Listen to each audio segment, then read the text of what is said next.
حبيس Soomaaliyeed oo ku xirnaa dalka Itoobiya gaar ahaan magaalada Jigjiga tiradoodan waa 114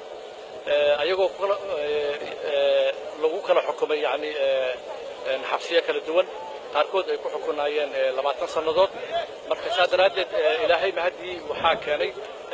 soo dhawaanshaha xiriirka labada dal Soomaaliya iyo Itoobiya iyo ay galiyeen juhdi fara badan madaxda Soomaaliyeed si xiriirka uu gaaro dab uu tabaqado lagana wada hadlay in muxuu ahaa dadka maxaabiista oo meesha ku xirnaa la soo sii daayo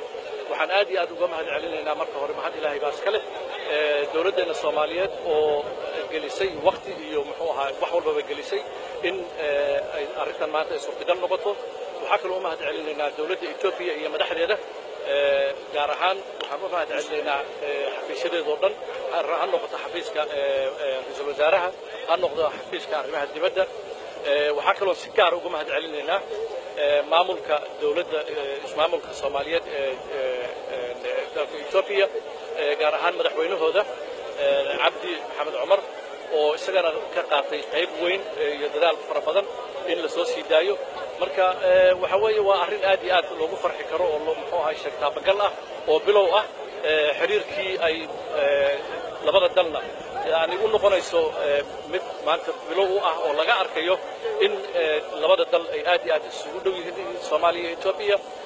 waana mid sii socon doonta hadii aan leeyahay oo dhinac kasta noqon doonto marka waxaan rajaynayaa in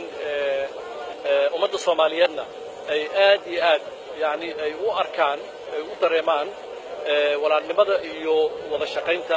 u bilaabatay horeyna u jiri jirtay kana dhaxaysa labadeena wadan insha Allah waxaan rajaynayaa in qaar kale oo iyagana wadamada kale ku xiran in sidoo kale iyagana muxuu ahaa halkan ay imaan doonaan ayagoo nabad qaba wixii ku haray haday jiraan qaar kale oo Itoobiya ku harayna in iyagana sidoo kale ay imaan doonaan insha Allah tiradooduna waa 114